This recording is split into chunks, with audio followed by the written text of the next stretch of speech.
My name is Albert Wesker. I aspire to become a leading researcher at Umbrella Incorporated, a pharmaceutical enterprise who covertly conducts bioorganic weapons, better known as BOW, for development. But at the research center situated in Raccoon City, I met a brilliant and talented researcher who made me decide to take a different path. William Birkin. In time, I shifted my position to STARS, a special forces unit of the Raccoon City Police Department. Umbrella, for crisis management reasons of their illegal bioorganic weapons development, had many of its people working in the police department. I became the leader of STARS and conducted all sorts of intelligence activities for Umbrella. As I continued to serve, I devised my own plans and waited for the right moment to execute them. Then at last, opportunity knocked. The freak murder incidents that had occurred in the forest near the mansion started it all. The mansion was Umbrella's secret BOW laboratory, and it was clear that the in-development T-virus was the cause of the murder. Initially, Umbrella instructed me secretively to keep STARS out of the case, but with the heightened emotions of the citizens, STARS had no choice but to move in. That was when my next order was given. Dispatch STARS to the mansion, dispose of them, then report the situation to headquarters so that their combat data with the BOW could be used for data analysis, allowing Umbrella a comprehensive portrait of the BOW's combat abilities. From the two STARS teams, I first pitched in the Bravo team. As expected, the top elite of STARS gave all they had and became useful sample data. Then following, I geared up the Alpha team to search and rescue the lost Bravo team.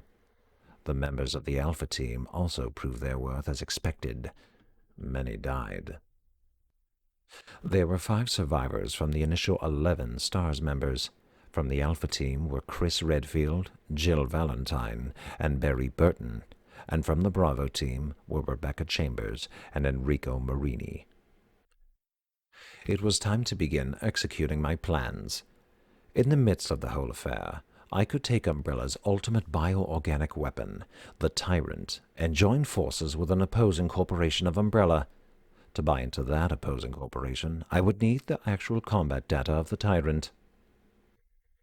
The surviving privileged members of STARS were just the perfect bait.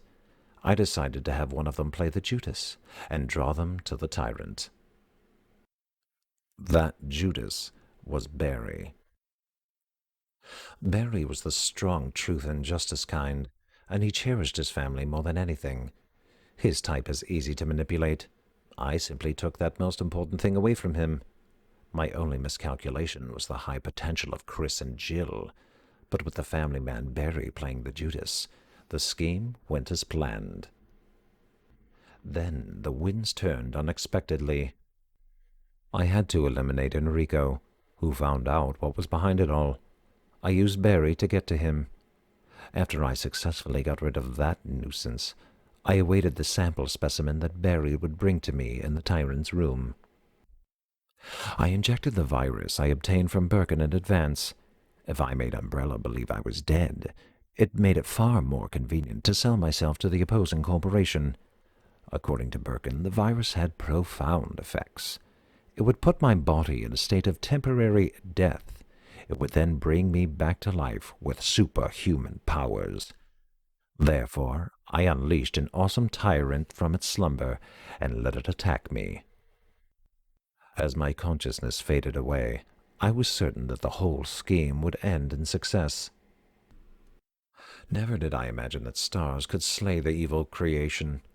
I lost the Tyrant, and the plan I devised, which cost me my humanity, ended in failure. Now, anyone or anything that stood in my way would be terminated.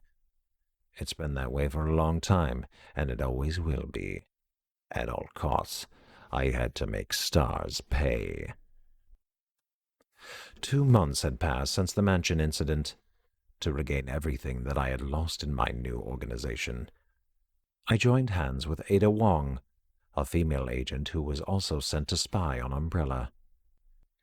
I knew in my bones that the key developer was William Birkin, but what he didn't know was that Umbrella did not play games with anyone. Eventually, Birkin would be assassinated, and the G-Virus would be in the hands of Umbrella. But the salvage team, led by Hunk, was ahead of us.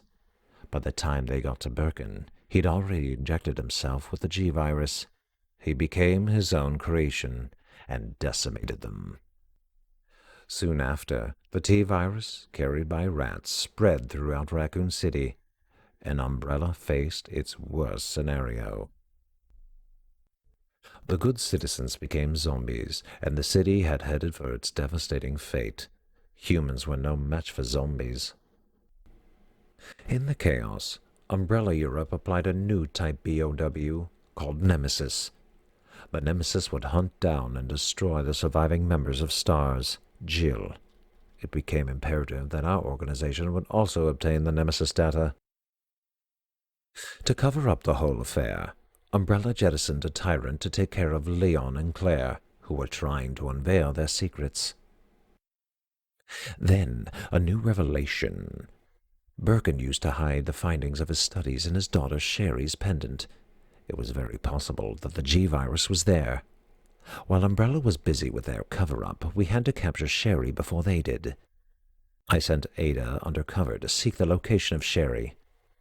I, the dead man, on the other hand, had to work in the shadows. A spy's obligation and priority is in the mission, to carry out the mission like a machine, without any emotional interference. But though her interaction and involvement with Leon S. Kennedy, there'd been an affection growing inside her. But my instincts sensed danger. Something had to be done, quickly. My instincts did not disappoint me. Even though Ada almost had her hands on the G-Virus, which Leon had acquired from Sherry, that affection of hers drove her to her death.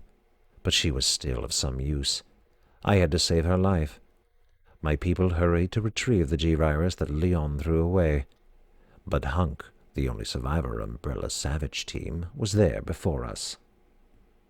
Our only option left was to bring back Birkin, the monster, as the sample specimen and have him finish off Leon and Claire in order to obtain his combat data.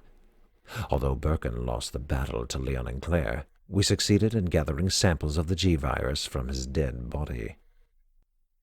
In the morning, the government bombed Raccoon City in an attempt to stop further viral outbreak. This was, of course, their feigned reason. Later, Claire left for Europe to find her lost brother, Chris, and Leon joined forces with an underground anti-Umbrella organization. Sherry is safe in our hands. I would never underestimate Birkin.